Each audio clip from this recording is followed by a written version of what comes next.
Hello.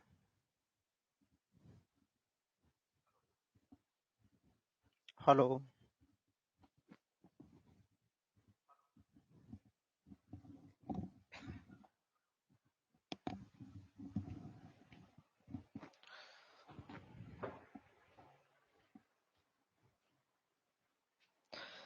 चलो बाबू, जितने लोग हैं फटाफट सब जुड़ जाइए, है ना, ताकि हम ये जो है आगे हम पढ़ा सकें, आगे इसको लेके चल सकें और आपको छूटे नहीं।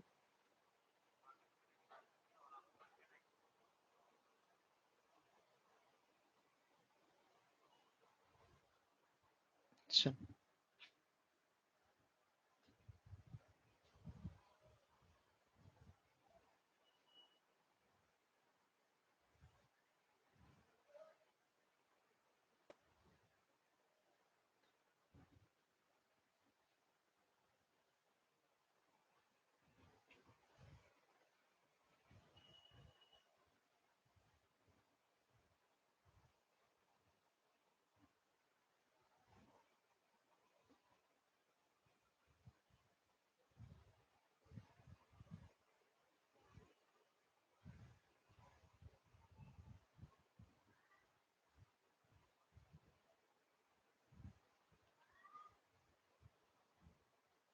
चलिए फटाफट जुड़ जाइए, तो किसी तरह से कोई दिक्कत ना होना चाहिए कोई के।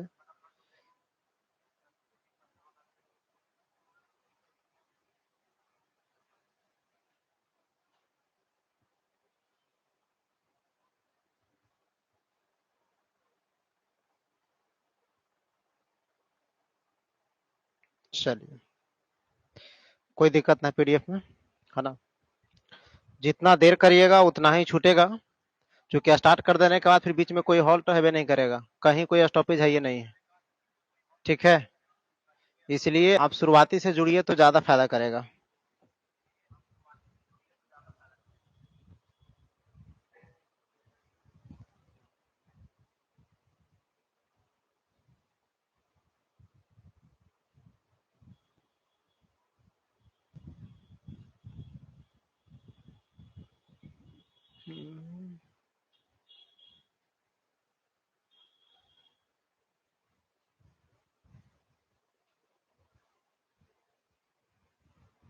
चलिए,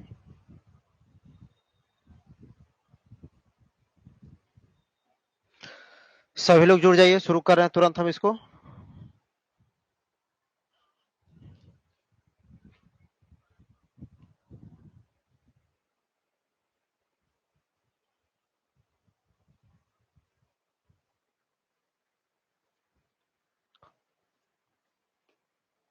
देखिए, ये जो पोयम है 12th में आपका हम दूसरा पोयम उठाए हैं। पहला पोयम उठाए थे my grandmother house,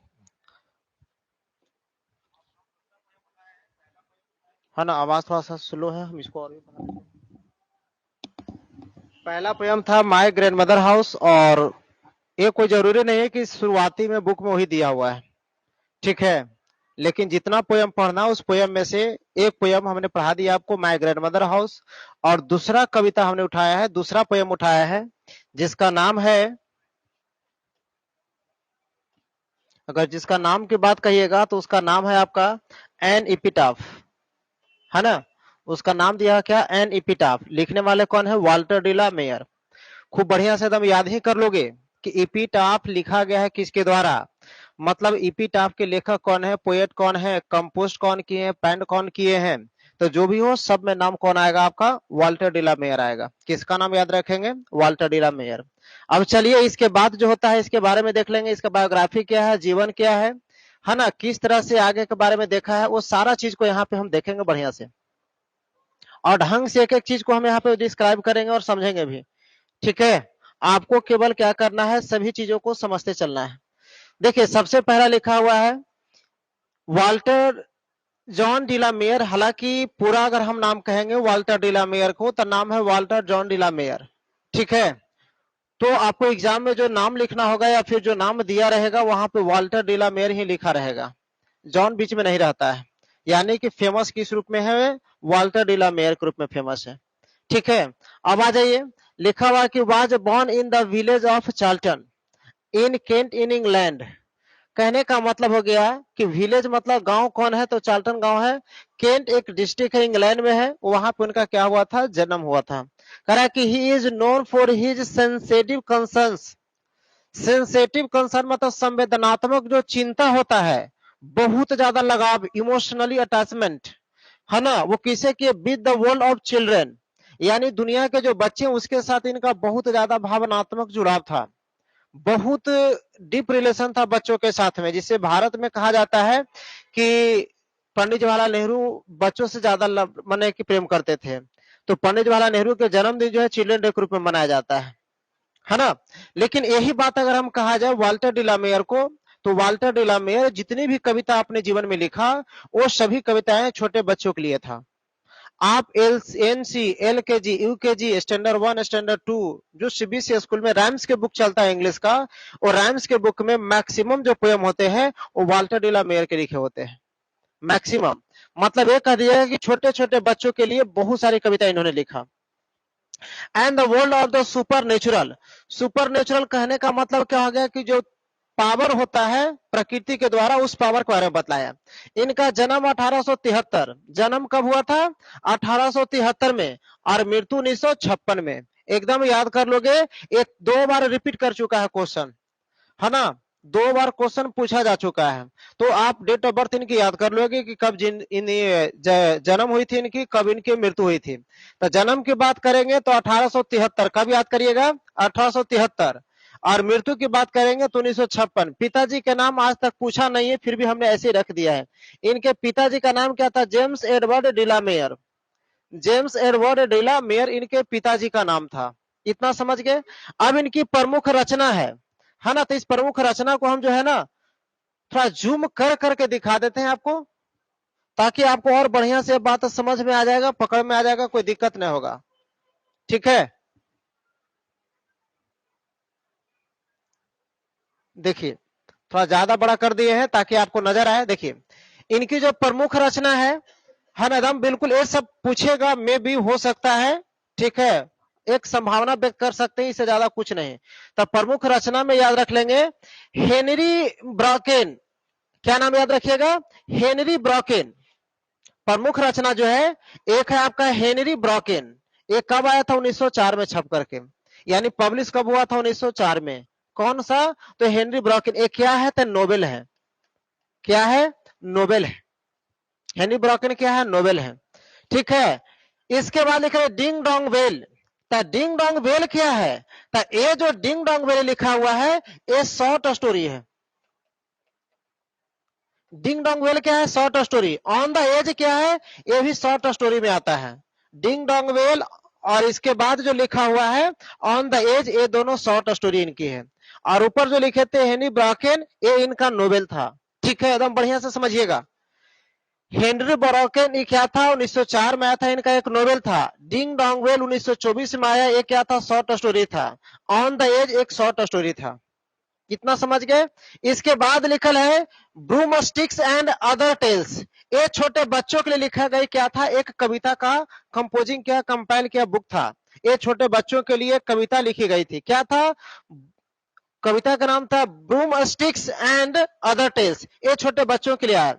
songs of childhood 1902 में, सॉन्ग्स ऑफ चाइल्डहुड 1902 में आया, ये भी बच्चों के लिए लिखी गई कविता थी। यानी कि ये लिखने वाले कौन थे, वाल्टर डी लामेयर। किसके लिए लिखे थे, छोटे बच्चों के लिए लिखे थे। ये तो बात आपको समझ में आ गया, है ना। तो देखो इसका स्क्रीनशॉट आप ले लेना, ये सब काम करेगा बहुत ज्यादा एग्जाम में। स्क्रीनशॉट इसको कर ही लोगे तो बेहतर होगा, इसलिए कि ये चीज जो है ना ऑब्जेक्टिव क्वेश्चन को सोल्व करने में बहुत ज्यादा आपको हेल्प करेगा। ठीक है, बहुत ज्यादा आपको हेल्प करेगा।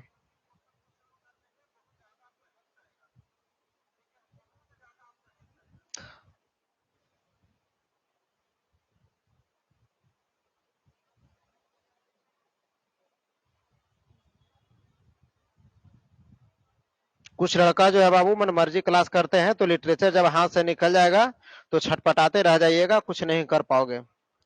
ठीक है, यह मौका फिर दोबारा बार बार हाथ में आने वाला नहीं है।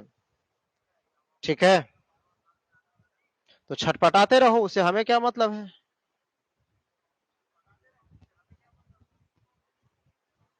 आइए, ये तो समझ गए होंगे। इसके बाद और भी इनकी है जो देख लेते हैं। देखिए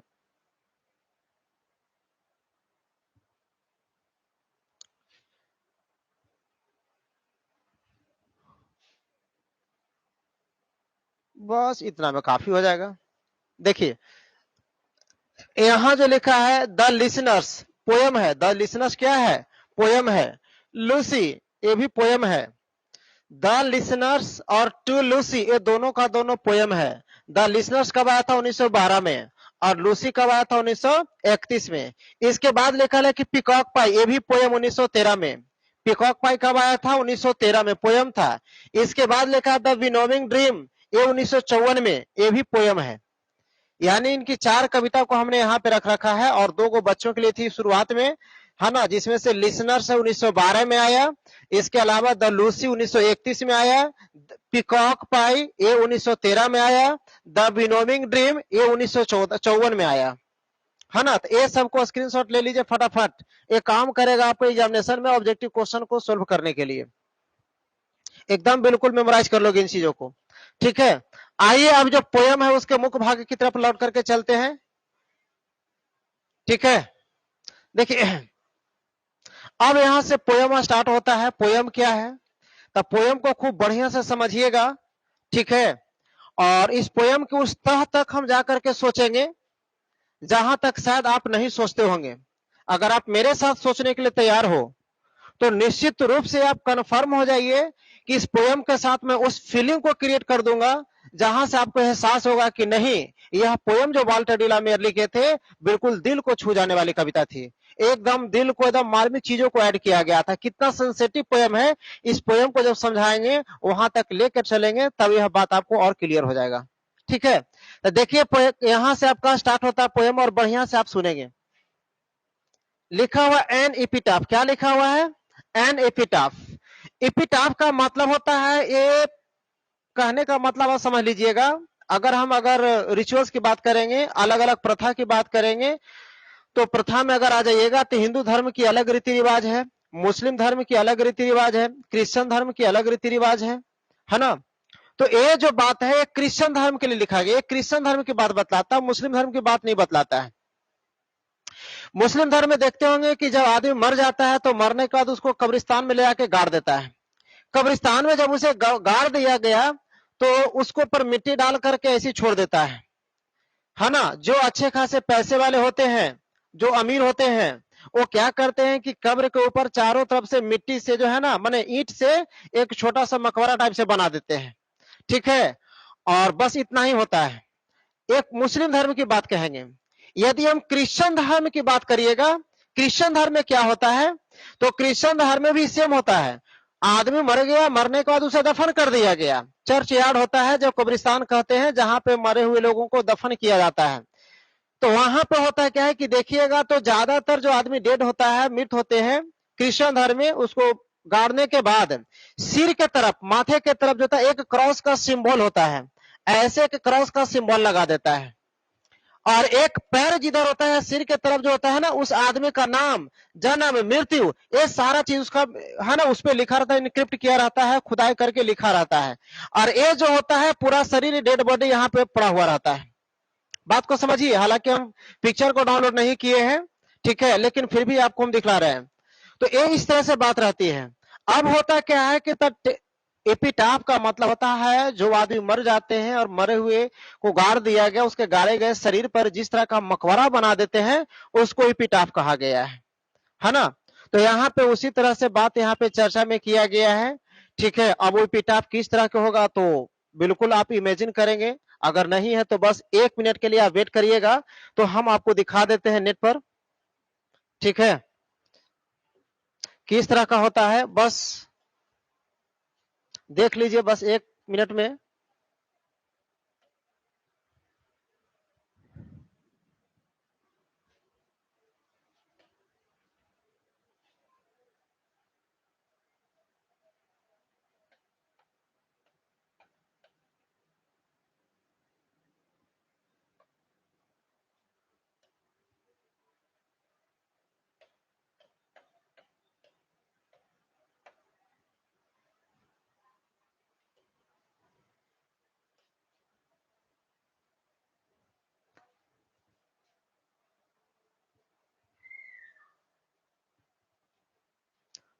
अगर दिखाई दे रहा होगा, ठीक है, तो मरे हुए लोगों के शरीर पर जो है ना,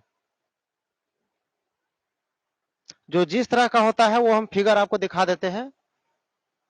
देखिए पूरा तो नहीं, लेकिन ए वाला कुछ हद तक हमें सही दिखाई दे रहा है, ठीक है। और भी देख लेते हैं, अगर मिल जाता है तो बेटर होगा।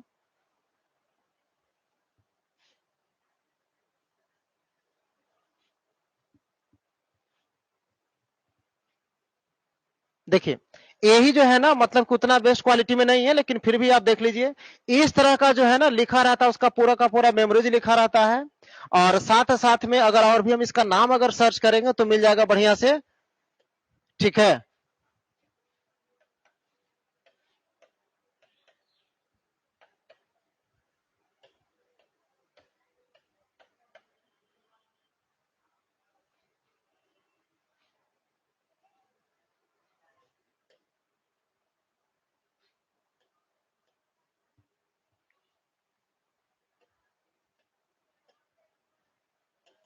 कहीं जाकर के फंस गया, ठीक है।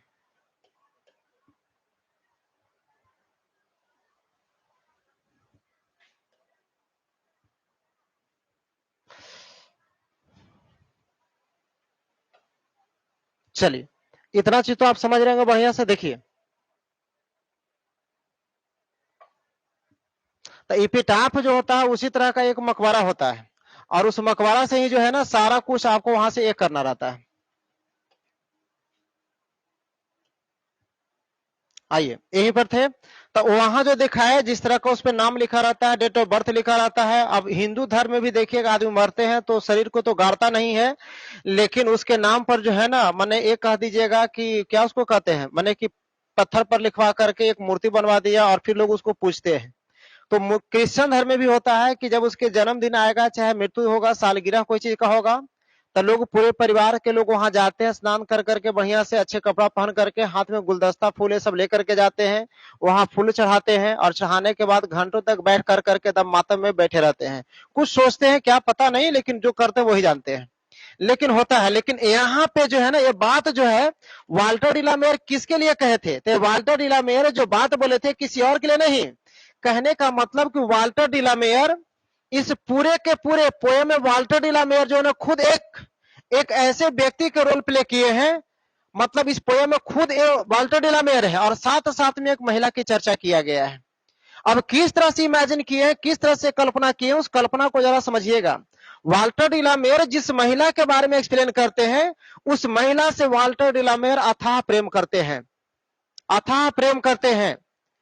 जिस महिला के बारे में चर्चा की है पोयम में, वाल्टर डिलामेयर उस महिला को बहुत प्रेम करते हैं।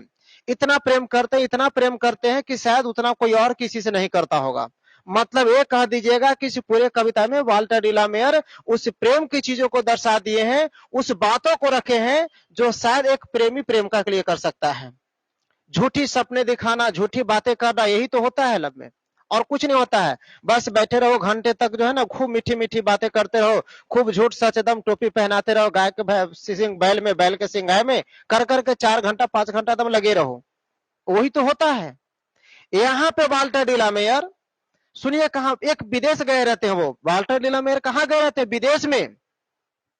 वो अपनी उस महिला के पास नहीं होते जिस महिला से प्रेम करते हैं, उस महिला का कोई नाम यहाँ पे क्लियर नहीं किया गया है, किसी तरह का कोई नाम नहीं किया गया है, केवल वुमेन शब्द दिया गया है। वाल्टर डिलामेयर विदेश में गए रहते हैं, और वहां पे जब उन्हें खबर मिलती है कि वह महिला मर चुकी है जिस महिला से आप प्रेम करते थे, वाल्टर डिलामेयर एक अस्तव्यस्त हो जाते हैं, शौक हो जाते हैं, शौक उनको लग जाता है ना, बिल्कुल सदमा पहुंचता है, धक्का आघात पहुंचता है, और वह सभी काम को छोड़ करके वह उस महिला के बारे में सोचने लगते हैं। वह उस महिला के बारे में सोचने लगते हैं, क्या क्या सोचते हैं आप इमेजिन नहीं करोगे, हम आपको सोचवा देंगे, ठीक है। आइए तो चलते हैं, जो बात यहाँ पे है उस बात को पहले सुनते हैं तब आगे बढ़ेंगे। देखिए कितना अच्छा से वो जब वापस वहां से लौटते हैं ना, कहां से, वो वापस वहां से लौट आते हैं, सुनते हैं तो सुनने के बाद सारी काम को छोड़ते हैं और फिर वो वापस लौटते हैं अपने घर, और उस महिला के पास जाते हैं जहां वो महिला मरने के बाद उस महिला को दफन कर दिया गया था, गाड़ दिया गया था, ठीक है, दफन कर दिया गया था, गाड़ दिया गया था। वाल्टर डिलामेयर फूल लेकर के उसके कब्र पर चले जाते हैं, और कब्र पर जाकर के बैठते हैं, और बैठ करके देखिए कितना अच्छा से उसके बारे में याद करते हैं, कितना अच्छा से उसके बारे में कल्पना करते, इमेजिन करते हैं, और कितनी अच्छी अच्छी लाइनें उसके बारे में कह दी है। कहते हैं कि here lies a most beautiful lady, मतलब यहाँ एक बहुत ही खूबसूरत महिला पड़ी हुई है, यहाँ एक बहुत ही खूबसूरत महिला लेटी हुई है, पड़ी हुई है ना। हिंदी में हमें लिख दिया यहाँ लेटी हुई एक सबसे खूबसूरत महिला है।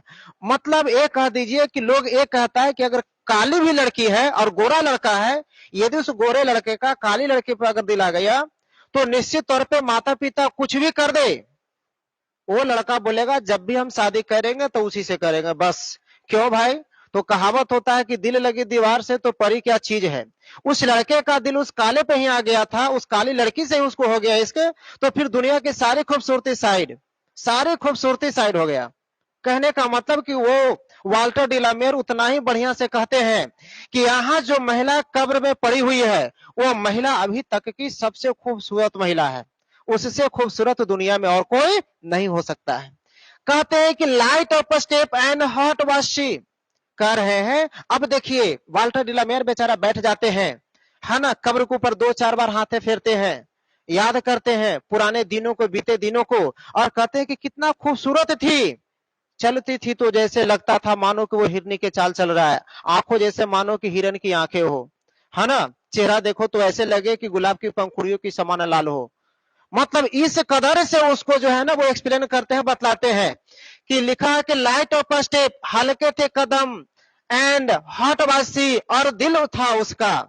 मतलब ये कहिए कि वाल्टर डिलामेयर जब कहीं बैठे रहते थे तो जब वो महिला मिलने के लिए आती थी तो कोई शोरगुल नहीं करती थी, बड़ा दबे पांव। आज भी देखिएगा अगर कोई लड़का लड़की एक दूसरे से मीटिंग करना चाहता है, मिलना चाहता है, ठीक है, तो फोन पर हो गया बात, अब किसी न किसी बहाना लगा करके लड़की घर से निकलवे करेगी। अगर नहीं परमिशन मिला लड़का लड़की को तो फिर वो देखिएगा कि आंख में धूल झोंक करके बैठे वजह पड़ी, अब बड़ा धीरे धीरे धीरे धीरे कैट्स पॉ का मतलब होता है हल्के कदम से चलना, किसी को खबर न मिले, हाँ ना, एकदम धीरे धीरे घर से बाहर निकल गया और फिर मिल करके आ गया। यही कह रहे हैं कि बस उसके चलने की जो आदतें थी ना, एकदम हल्के पांव चलती थी, किसी तरह से कोई शोरगुल नहीं होता था। मतलब इतने सुंदर उसके पांव थे जो बेचारे बार बार याद करते हैं। कहता है I think she was the most beautiful lady, मैं सोचता हूं वह सबसे खूबसूरत महिला थी। वाल्टर डिलामेयर कहते हैं मैं सोचता हूं वह सबसे खूबसूरत महिला थी, वह सबसे खूबसूरत महिला, मतलब वाल्टर डिलामेयर के नजर में इससे और कोई खूबसूरत महिला हो ही नहीं सकती थी जितना कि इस महिला के बारे में उन्होंने चर्चा किया है।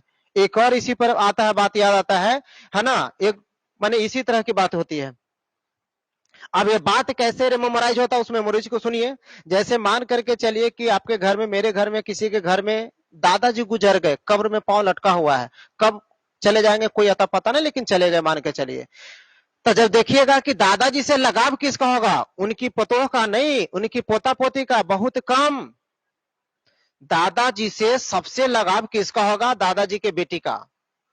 जब ये पता चलेगा कि बाबूजी डेट कर गए हैं तो बेचारे खाना बना रही है गोईठा पर, रोटी सेक रही है, और वैसे ही खबर मिला इधर से कि हाँ से मने क्यों डेट कर गए हैं दादा से, तुम आ जाओ, फुआ के पास फोन किए। अब जैसे फुआ सुनी कि वहां तो बाबूजी चले गए, गुजर गए, बेचारी वैसी रोटी छोड़ दी तावा पर जलते, ठीक है, पलटना उलटना कुछ ना, और अचरा इसे कर करके ठुनकना शुरू, रोना शुरू हो गया।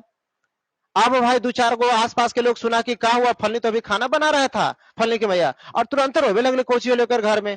अब सब गया, कहा लो बहन, कहा लो दीदी, का होलो था कि बाबूजी गुजर गए थे। बड़ी देर के बाद वो कुछ नहीं बोलेगी बेचारी, बेटी है बेटा है, ता कौन सी होले ताकि नाना डेट कर गए थे आज, ताकि आप बुढ़ा हलते ताकि हाँ, ताकि ठीक होले बेचारा चल गए थे, भगवान के अच्छा होले। अब वो महिला जो अपने नैहर में आएगी तो 2 कोस दूरे से एकदम छाते पीटते, बाबू बाबू चल गए हूँ, मने पता नहीं क्या क्या रोने का तरीका है। लेकिन जब वो वहां पहुंचेगी, ठीक है, तो लाश तो निकलना ही घर से है, लोग घर से लाश को निकाले, ले जाके जला दिया।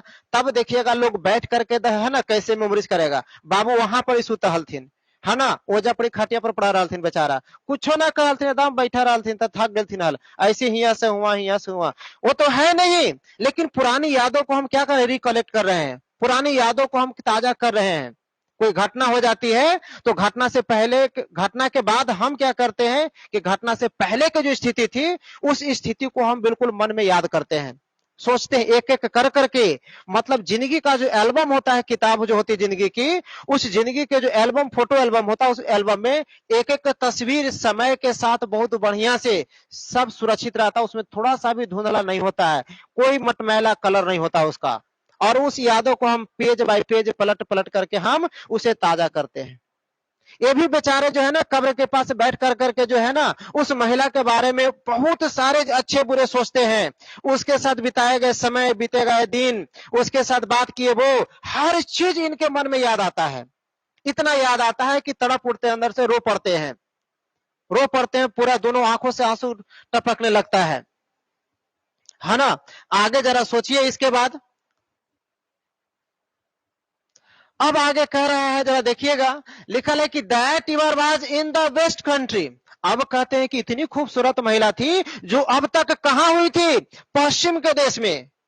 मतलब अगर हम पश्चिम और पूर्व की बात करें तो पूर्व में एशिया के देश को रखा गया, पश्चिम यूरोपियन कंट्री को रखा जाता था पहले। तो ये कहा गया कि पश्चिम देश में इतनी खूबसूरत महिला थी, इतनी खूबसूरत महिला और कहीं नहीं होगी। इराक में चले जाइए, वहां की महिला यहाँ पता नहीं चलेगा, इतना बिल्कुल व्हाइट व्हाइट फेस की होती है। आप सऊदी अरब में चले जाओ, है ना, मतलब पश्चिमी देश की जितना भी महिला है वो इस टर्न से बहुत ज्यादा खूबसूरत होती है। तो कह रहे कि इतनी खूबसूरत महिला थी, वाल्टर डिलामेर जिस महिला से प्रेम किए थे, वो महिला इतनी खूबसूरत थी, इतनी खूबसूरत थी कि वो महिला कहाँ, पश्चिमी देश में उतनी खूबसूरत महिला मिलती है। कह रहे हैं कि बट ब्यूटी वैनिसेस ब्यूटी पासेस। लेकिन कहते हैं कि सुंदरता तो गायब हो जाता है, ढल जाता है, समाप्त हो जाता है। सुंदरता का क्या मूल है? अगर अभी हम जीवित हैं तो हम अपने घर परिवार के लिए सबसे अच्छे होंगे, लेकिन जैसे ही हमारी मृत्यु हो जाएगी तुरंत बोलेंगे बस जल्दी से घर के लाश को इस घर से निकालो, स्मेल करने लगेगा, बदबू देने लगेगा। लोग इस शरीर से प्रेम करते हैं, और जैसे इस शरीर से आत्मा निकल गया, लोग इस शरीर से नफरत करना शुरू कर देते हैं। कोई भी दुनिया काम नहीं करे कि मेरा भी, मौत तो दुनिया में हर लोगों को तय कर दिया गया है, किसकी मौत नहीं होगा। जिस दिन हमने जन्म लिया उस दिन हमारा पीछे लिख दिया गया था कि तुम मरोगे एक दिन, जैसे मरो लेकिन मरना पड़ेगा।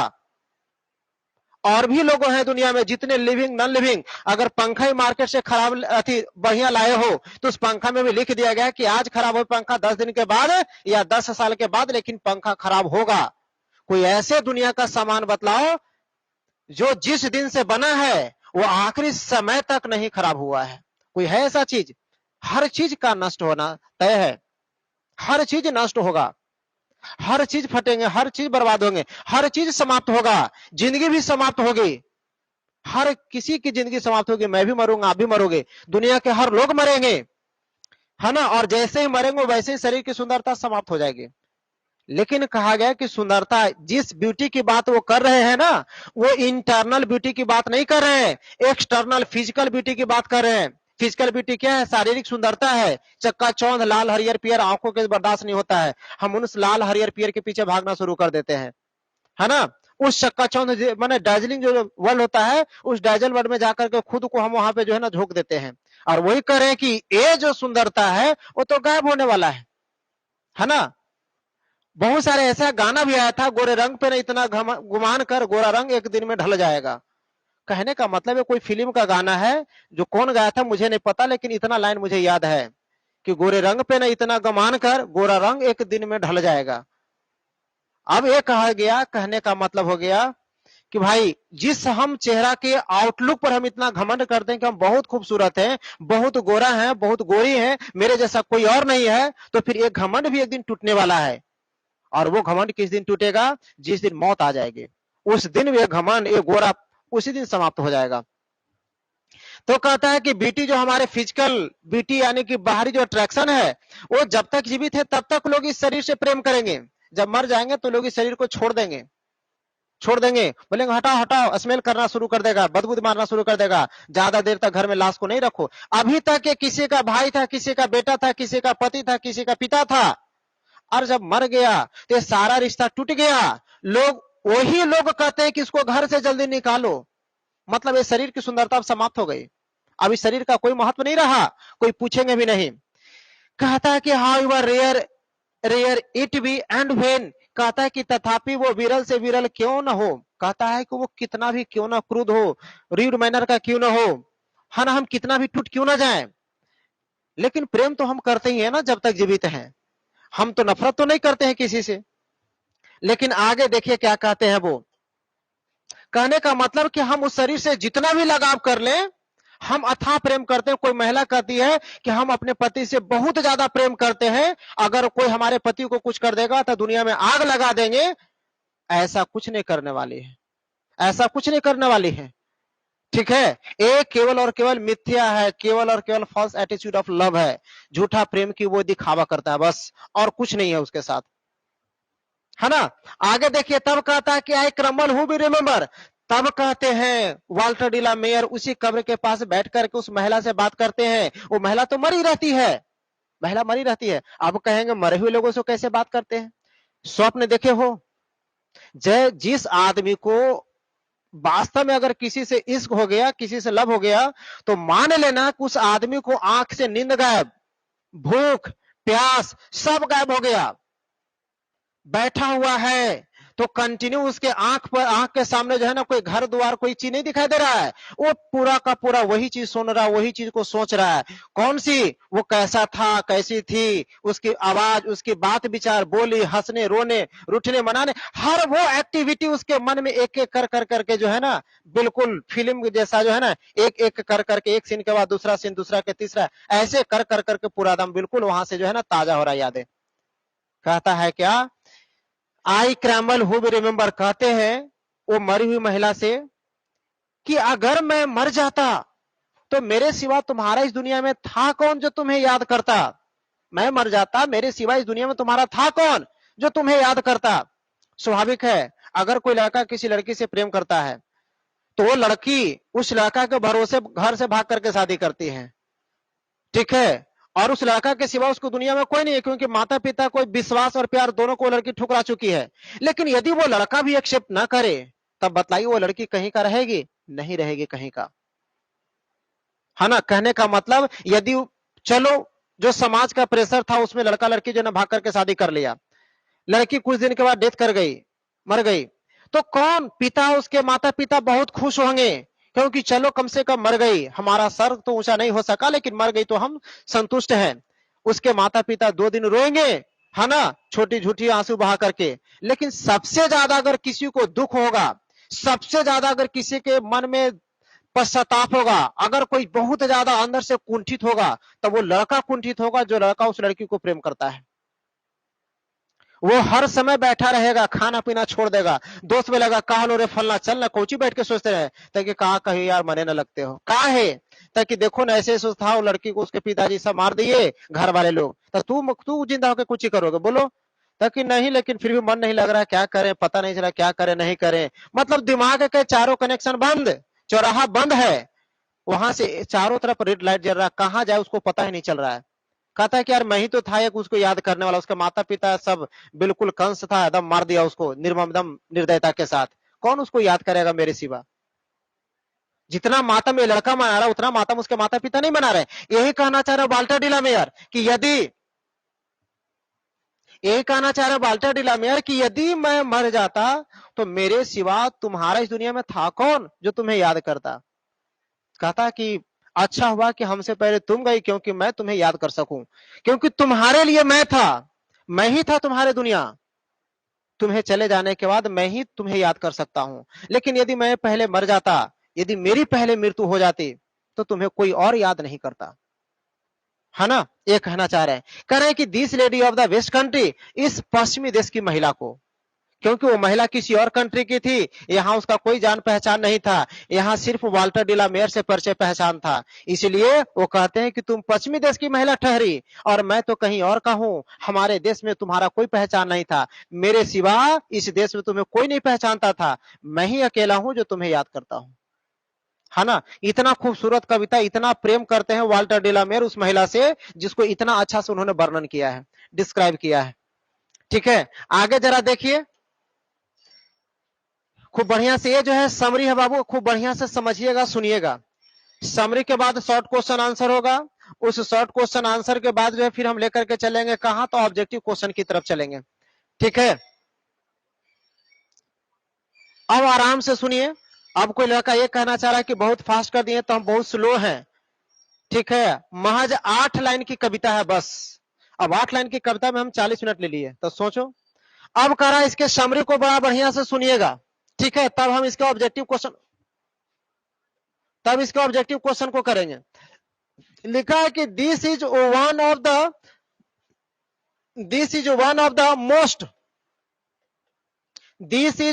The most beautiful poem written by Walter de la Mare. मतलब वाल्टर डी ला मेयर के जितनी भी कविता लिखी गई थी उन सभी कविताओं में से सबसे सुंदर कविता कौन था? एपिटाफ। जो कौन लिखे थे? Walter de la Mare. In which he teaches, जिसमें वो क्या बतलाते, किन चीजों को सिखाते हैं? द फिलॉसफी ऑफ इमोर्टलिटी, अमरणशीलता के सिद्धांत को कहते हैं। लोग मरते हैं, शरीर नश्वर है, शरीर बर्बाद हो सकता है, लेकिन इस शरीर के साथ जो यादें जुड़ी हुई है वह याद कभी नहीं मरता है, वह याद हमेशा के लिए ताजा रहता है, वह याद हमेशा के लिए ताजा होगा। ये शरीर खत्म हो जाएगा, लेकिन जो बात हम बतला बतला के समझा देंगे ये शरीर चला जाएगा, लेकिन ये बात कभी जाने वाला नहीं है। इसलिए कहा गया कि जो अच्छी विचार है वो विचार यहाँ रह जाता है, यादें रह जाती है ना। एक फिल्म यादें हैं, ऋतिक रोशन का और करीना कपूर का है, तो यादें यादें करके बहुत अच्छा गाना उसमें है, ठीक है। तो कहता है कि इस दुनिया में केवल यादें रह जाती, उससे ज्यादा कुछ नहीं है। कह रहा है कि आप dead body where lies a beautiful lady, कह रहा है कि it is a tomb of dead body. जो एपिटाफ की बात बोला गया था, एक मरे हुए शरीर का मकबरा था जहां पे एक महिला पड़ी हुई रहती है। कौन पड़ी रहती है? एक महिला। आगे कह रहा है यहाँ पे कि he wants to tell about, वह कहना चाहते हैं a beautiful lady which is in the epitaph, उस एपिटाफ में जो सबसे खूबसूरत महिला होती है, उस खूबसूरत महिला से कहना चाहते हैं क्या? She was the most beautiful lady. उस महिला के बारे में कह दिए कि सबसे खूबसूरत महिला थी। इससे ज्यादा खूबसूरत और दुनिया में कोई हो ही नहीं सकती है, इससे ज्यादा खूबसूरत इस दुनिया में और कोई हो ही नहीं सकती है।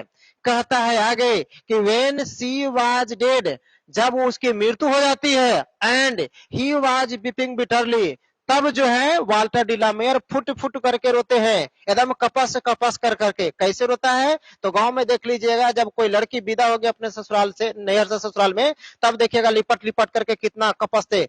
घर से विदा हो गया, 2 किलोमीटर दूर तक कपस कपस के रो रही है ना। तो इस तरह से उसका लगाव होता है, इतना फुट फुट करके रोते हैं। कौन? Walter de la Mare. आगे कह रहा है कि poet loved her so much, कवि जो है उस महिला को अथाह प्रेम करते हैं, इतना प्रेम करते हैं जितना वो खुद भी एक्सप्लेन नहीं कर पाए। सोचो कितना प्रेम करते हैं। कह रहा है कि when the poet listen about his beloved, जब वो अपने प्रेमी के बारे में सुनते हैं कि उसकी मृत्यु हो गई, तो कहता है कि ही रिमेम्बर्ड हर, तब वो बिल्कुल उसके यादों में खो जाते हैं, बिल्कुल चिंता मग्न हो जाते हैं। He used to sit beside the epitaph, वह बैठ जाते हैं कहा? उस एपिटाफ के बगल में जहां उसे दफन कर दिया गया था, और वहां पे बैठ करके देखिए क्या करते हैं। करा कि where she was laid down, जहां पे उसे गाड़ा गया था, दफन किया गया था। This universal appeal of the poem, इस पोयम के माध्यम से उस प्रकृति से, उस भगवान से अपील करते हैं, आग्रह कहते हैं।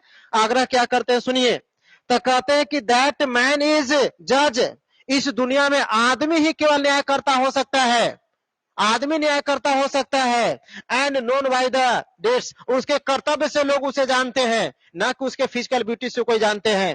तब कहता है कि नॉट बाय द डेज और फिजिकल ब्यूटी, ना तो उसके दिन से और नहीं उसकी शारीरिक सुंदरता से उसे पहचान मिली है। इसलिए आदमी जज है, आदमी न्याय करता है। तब कहता है कि makes it's a great poem, और यही चीज इस कविता को और भी खूब सुंदर बना देता है ना। इस पोयम को आप कोशिश करोगे कि 2 बार 3 बार देखेंगे, और 2 बार 3 बार देखेंगे तो बहुत बढ़िया से आपको समझ में आ जाएगा। आइए इसके बाद इसमें ऑब्जेक्टिव क्वेश्चन है, उस ऑब्जेक्टिव क्वेश्चन आगे बढ़ते हैं, है ना। अब देख ले, शॉर्ट क्वेश्चन आंसर है, फटाफट निकल जाएगा, ज्यादा देर नहीं होगा। लिखा है कि वेयर डज द लेडी लाई, कहां महिला पड़ी हुई थी? तो एपिटाफ में थी ना। The lady lies in the epitaph, कहां पड़ी थी? एपिटाफ में पड़ी थी। जो महिला मरी थी उसको गाड़ दिया गया था एक एपिटाफ में, वहां पड़ी थी। कहा कि what does the poet think about the beauty, कवि जो है सुंदरता के बारे में क्या सोचता है, कवि का क्या विचार था, क्या ओपिनियन था उसका। तो कहता है कि द पोएट थिंक्स, कवि सोचते हैं अबाउट द ब्यूटी, उस सुंदरता के बारे में, is short lived and will disappear one day, ये क्षणिक है सुंदरता, हमारे ऊपर जो रंग रूप है, जो हम कॉस्मेटिक यूज करते हैं, आईना के सामने 2 घंटा तक बिल्कुल लिपापोती में लगे रहते हैं, ये 2 घंटा केवल और केवल एक्सटर्नल ब्यूटी है, बाहरी सुंदरता है, और ये कुछ दिन में, कुछ समय में ढल जाएगा, गायब हो जाएगा, समाप्त हो जाएगा। कभी इस चीज को कहते हैं। इसके बाद आगे सुनिए, और भी क्वेश्चन है। अब कहता है कि what does the poet mean when he से एंड व्हेन आई क्रम्बल। एक कहने का मतलब क्या था? When I crumble. एक कवि कहते हैं कि जब मैं मर जाऊंगा तो बतलाइए कि उस कवि के अलावा उस महिला के जीवन में कोई और था? नहीं था। इसलिए कवि कहते हैं कि जब मर जाऊंगा तो मेरे सिवा तुमको और कौन याद करेगा? तो कहते हैं कि द पोएट इज, है ना, यह एक said to think that nobody will remember of the most beautiful lady of the West। कह रहा है कि सुंदर महिला को, खूबसूरत महिला को मेरे सिवा और कोई याद नहीं कर सकता है। स्वाभाविक है, आप जिस लड़की को प्रेम करते हैं उस लड़की को आपके सिवा आपके माता पिता कभी नहीं बढ़िया से चाहेंगे, कभी नहीं लाइक करेंगे, एकदम 36 के आंकड़ा रहेगा। आगे वो कहानी पढ़ाएंगे, उस कहानी का नाम है द अर्थ। ठीक है, उसमें आपको पता चल जाएगा कि बेंजी क्या है। ठीक है, और वह बेंजी जिस महिला को चाहता है पता चल जाएगा कि किस तरह का कदर होता है, ये खुद उसमें पता चल जाएगा। अगला क्वेश्चन है कि what will happen when the poet dies. क्या होगा जब कभी मर जाएंगे? तो स्वाभाविक है, जब कभी मर जाएंगे तो उस महिला को कोई याद करने वाला नहीं है। कह रहा है कि when the poet will die nobody will remember about her. तब उस महिला के बारे में कोई याद करने वाले नहीं है। कब? जब कवि की डेथ हो जाएगी, मृत्यु हो जाएगी। लास्ट क्वेश्चन है, लिखा है कि what is an epitaph. Epitaph है क्या? तो कह रहा है कि an epitaph is an inscription of a tomb in the memory of the dead. मृत लोगों की याद में जो पत्थर पर नक्काशी करते हैं, लिखते हैं, उसी को एपिटाफ कहा गया है। आप भी देखिएगा हिंदुस्तान में, अपने गांव घर में, कि कुछ अच्छे खासे पैसे वाले होते हैं तो उनके घर में किसी की मृत्यु हो गई, बुजुर्ग लोगों को, तो उसके बाद क्या करते हैं, पत्थर पर नाम उनका लिखवाते हैं, जन्म मृत्यु ये सब लिखवा करके चबूतरा बना दिए और उसको स्थापना कर दिए, है ना। तो इसी को बोला गया था, एपिटाफ कहा गया था। अब इसके बाद जो है ऑब्जेक्टिव की तरफ मूव करिए, खूब बढ़िया से एकदम आराम से सुनते चलेंगे। ठीक है, कमेंट ऑन नहीं करेंगे, आप खाली आराम से कॉपी पर मेंशन करते चलो। क्वेश्चन लिखा है कि an epitaph is written by. Epitaph लिखा गया था तो किसके द्वारा लिखा गया था? बताइए, एपिटाफ को कौन लिखे थे? Walter de la Mare, John Donne, T S. Eliot, Kamala Das. तो बतलाओ, जॉन डॉन भी नहीं लिखे थे। एपिटाफ को जॉन डॉन लिखे थे? नहीं। तब कौन लिखे थे? Walter de la Mare. तो केवल एक ही ऑप्शन है, एपिटाफ लिखने वाले कौन थे? Walter de la Mare. Epitaph लिखा है an epitaph is written by, किसके द्वारा लिखा गया था? तो वाल्टर डी ला मेयर के द्वारा लिखा गया था। एकदम फटाफट अगर स्क्रीनशॉट लेना चाहते हो तभी ले लो, वरना बाद में वीडियो डाउनलोड अपलोडिंग करके छोड़ दिया जाएगा, फिर दोबारा वॉच करेंगे तो वहां से स्क्रीनशॉट लेकर के अपना काम करते रहना। ऑब्जेक्टिव क्वेश्चन बढ़िया से अगर सुन लिया हो तो फिर छूटेगा नहीं, इतना बात को आप बिल्कुल एकदम समझ लो। ठीक है, नेक्स्ट क्वेश्चन है, जरा देखिएगा। लिखा है कि in the poem an epitaph the poet teaches us. कह रहा है कि इस कविता के माध्यम से, जरा संभल करके सुनिएगा, इस कविता के माध्यम से पोएट हमें किन चीजों के बारे में सिखाते हैं? The philosophy of immortality, tomb, beautiful place, peace, शांति के बारे में, सुंदर जगह के बारे में, मकबरा के बारे में नहीं। जो जिंदगी, जीवन और मृत्यु के बीच जो है ना, उस सिद्धांत को बतलाते थे वो, उस सिद्धांत को बतलाए हैं।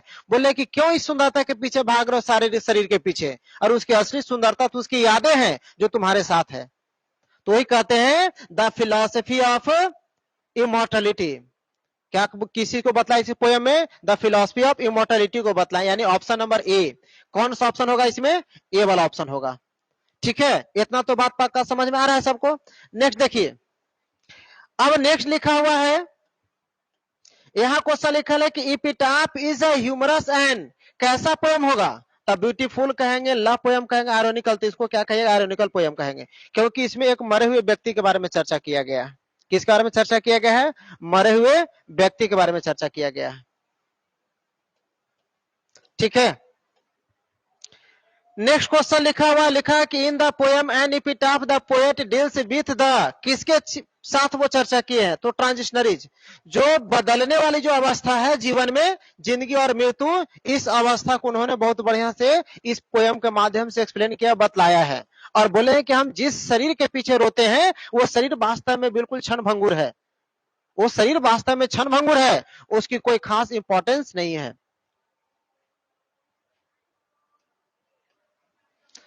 इसके बाद जो नेक्स्ट है लिखा हुआ कि an epitaph of a dead body, बतलाइए।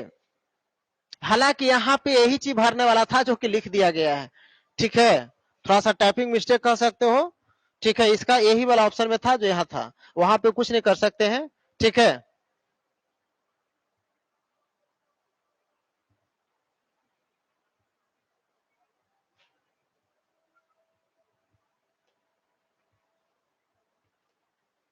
लिखा है कि वाल्टर डिला मेयर, बतलाइए इनका जन्म इंग्लैंड में था, कैसा पोएट हो जाएंगे, इंग्लिश पोएट, कैसा पोएट कहिएगा, इंग्लिश पोएट कहिएगा। वाल्टर डिला मेयर का जन्म इंग्लैंड में, तो कैसा पोएट होंगे, इंग्लिश पोएट होंगे। इसके बाद देखिए लिखा हुआ है कि, अरे वही आ गया,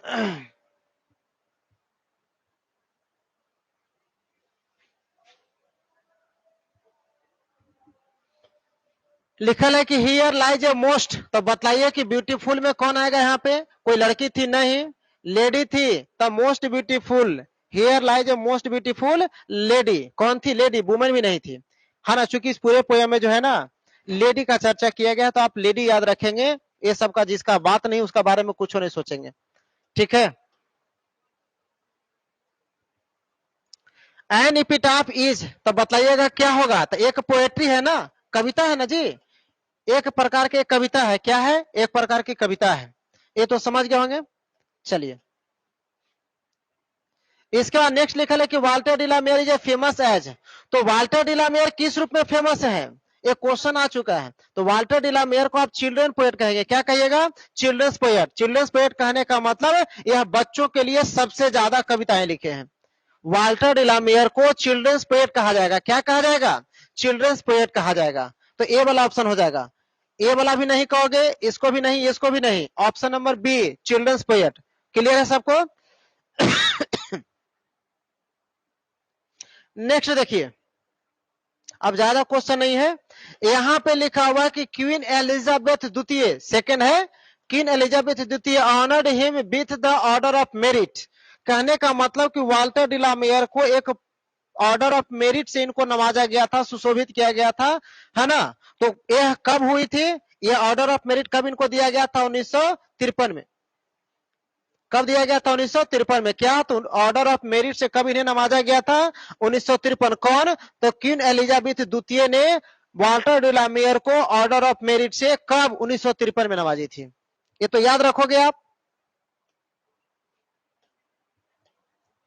इसके बाद लिखा है कि वाल्टर डिलामेयर वाज बॉर्न, तो कब जन्म हुआ था, तो शुरुआती में बतलाया था कि 1873 में जन्म हुआ था, कब हुआ था जन्म, 1873 में, वाल्टर डिलामेयर का जन्म कब हुआ था, 1873 में, है ना, तो यह बात याद रखेंगे आप। लिखा है कि वाल्टर डिलामेयर का जो मृत्यु, डाइड मतलब मृत्यु, कब हुआ था, है ना, तो वाल्टर डिलामेयर का मृत्यु 1956 में हुआ था, कब हुआ था, 1956 में इनकी मृत्यु हुई थी, वाल्टर डिलामेयर की मृत्यु कब हुआ था, 1956 में। चलिए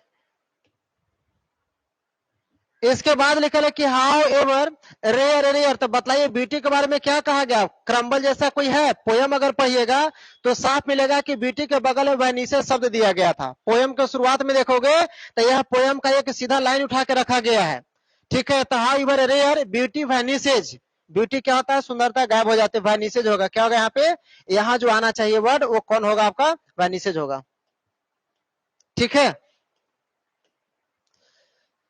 और ये सबसे आखिरी क्वेश्चन है, क्वेश्चन है कि the poet express his sad feeling for, बतलाइए कि वह किसके लिए एक उदासी जैसा भावना को, पीड़ित भावना को उन्होंने दर्शाया है, तो एक किसके लिए, लड़का के लिए, तो ऐसा लड़का का कोई चर्चा नहीं है, कोई लड़की का नहीं, कोई बेबी छोटी बच्ची के लिए नहीं, किसके लिए सैड फीलिंग था, उस महिला के लिए, लेडी के लिए, जिस लेडी से वाल्टर डिलामेयर अथाह प्रेम करते हैं। इस पोयम को आप 2 बार 3 बार जितना बार हो सके उतना बार देखिए, इससे बेनिफिट ये होगा कि आपको जो है ना ऑब्जेक्टिव क्वेश्चन जो है बहुत बढ़िया से बन जाएगा, किसी तरह से कोई दिक्कत होने वाला नहीं है, इस बात को समझिए। ऑब्जेक्टिव क्वेश्चन बहुत बढ़िया से आपको सोल्व होगा, कोई दिक्कत होने वाला नहीं है। 2 बार 3 बार 4 बार जितना बार हो सके उतना बार आप वीडियो को देखिए, ठीक है। कल शाम में 7 बजे से, कितना बजे से? कल शाम में जो है ना, याद रखिएगा सारा चीज हम बतलाते चल रहे हैं ताकि आपका ऑब्जेक्टिव क्वेश्चन बढ़िया से बने और कोई क्वेश्चन छूटे एग्जाम में नहीं। कल शाम में याद रखिएगा, ठीक है, 7 बजे से जो है, जो हम कविता लेकर के आएंगे, बहुत ही सुंदर कविता है, अभी तक का सबसे बेस्ट पोयम कह सकते हो। उस पोयम का नाम है sweetest love I do not, sweetest love I do not go, है ना। ये कविता है। ये लिखने वाले कौन थे? जो जॉर्डन थे, ठीक है। और बहुत ही सुंदर, इतना लव स्टोरी पोयम और भी कोई हो ही नहीं सकता है, ठीक है। बहुत जबरदस्त और बहुत ही सुंदर कविता है। और इसमें अगर हम जो बात हम बतलाएंगे वो एपिटाफ से भी ज्यादा इमोशनल कविता, अगर हम कहेंगे इमोशनल पोयम, बहुत ज्यादा इमोशनल, ठीक है, तो वो आपका कौन है? The sweetest love I do not go. ये बहुत ही इमोशनल कविता पोयम है। अगर ये चीज अगर नहीं सुना तो समझ लो कि आप फिर बेकार की चीज पढ़ रहे हो, ठीक है। और निश्चित रूप से इसमें बहुत ऐसे फीलिंग्स हैं जो आप बिना समझे जो है ना, बिना सुने फीलिंग क्रिएट होगा ही नहीं होगा। अगर आप कंटिन्यू हमारे साथ हो तो कल शाम 7 बजे फिर से इसी चैनल पर आकर करके sweetest love I do not go को वीडियो देखना भूलना मत। लाइव क्लास में जुड़ जाओ, फीलिंग तो हम पक्का क्रिएट करवा देंगे, ठीक है। लेकिन हम ये नहीं कर रहे हैं भैया, हमको मतलब ये है कि आपका क्वेश्चन एग्जाम में बने, समझो और समझ करके क्वेश्चन बना लो। जितना पोयम कहेगा उतना तो निश्चित हम कह के सुनावे करेंगे, समझावे करेंगे, ठीक है। उतना तो सुनाएंगे ही, समझाएंगे ही। पोयम जितना डिमांड करेगा वो डिमांड को हम पूरा करेंगे, पोयम की डिमांड को पूरा करेंगे समझाने में, ठीक है। बस और कुछ नहीं करेंगे। बाकी जहां तक ये डिमांड हमको खींच करके ले जाए वहां तक हम इसके साथ बहने वाले, इसकी धारा में चलने वाले हैं। अगर लगेगा कि बहुत आगे तक जाना जरूरी है तो बहुत आगे तक हम इसके धारा में बहेंगे, ठीक है। लेकिन हाँ, sweetest love I do not go कल शाम 7 बजे देखना नहीं भूलोगे, ठीक है। कहां देखिएगा? तो डीडीएस एजुकेशनल ग्रुप चैनल पर। जो नए बच्चे हो फटाफट लाइक सब्सक्राइब शेयर कर दो, ठीक है। और नहीं किए हैं तो कर दो भैया, क्योंकि कल से फिर तुमको ये सब चीज पढ़ने के लिए और मिलने के लिए यहाँ पे है। कंटिन्यू सीरियस हो करके अगर हमारे साथ जुड़े हो तो 12th का 100% आपको हम तैयारी करा देंगे, पूरा सिलेबस करा देंगे बहुत बढ़िया से, ठीक है। लेकिन उछल कूद करिएगा तो लॉस आपको होगा, उछल कूद करोगे तो लॉस आपको होगा। इसलिए कंसंट्रेट होकर के मेंटली फिजिकली दोनों तरीके से आप हमारे साथ जुड़ जाना एवरीडे, ठीक है। चूंकि अभी आपका लगातार हम पूरा निकाल देंगे, 10 गो 11 गो पोयम है और पूरा का पूरा पोयम पहले समाप्त कर लेंगे, पूरी की पूरी कविता हम समाप्त कर लेंगे लगातार, ठीक है। तो कम से कम लिटरेचर में आपका 50% पार्ट निकल जाएगा। फिर हम ग्रामर लेके चलेंगे लगातार 1 महीना, तो ग्रामर भी अच्छा खासा निकल जाएगा, फिर बुक लेकर के आ जाएंगे। इससे क्या बेनिफिट होगा कि सिलेबस आपका एक एवरेज मेंटेन होते चलेगा और कोई दिक्कत होने वाला नहीं है, ठीक है। तो बिल्कुल आज तक की क्लास हम यही तरह रख रखते हैं, ठीक है। बाकी सवेरे जैसे शेड्यूल है वो शेड्यूल से सब जुड़ जाना। और जो नए बच्चे हो एक बार फिर कह रहे हैं, चैनल को सब्सक्राइब जरूर कर दो, ठीक है। सबको मेरे तरफ से धन्यवाद, सबा खैर, शुभ रात्रि। मन लगा करके पढ़िए और कल शाम 7 बजे फिर से आ जाइए।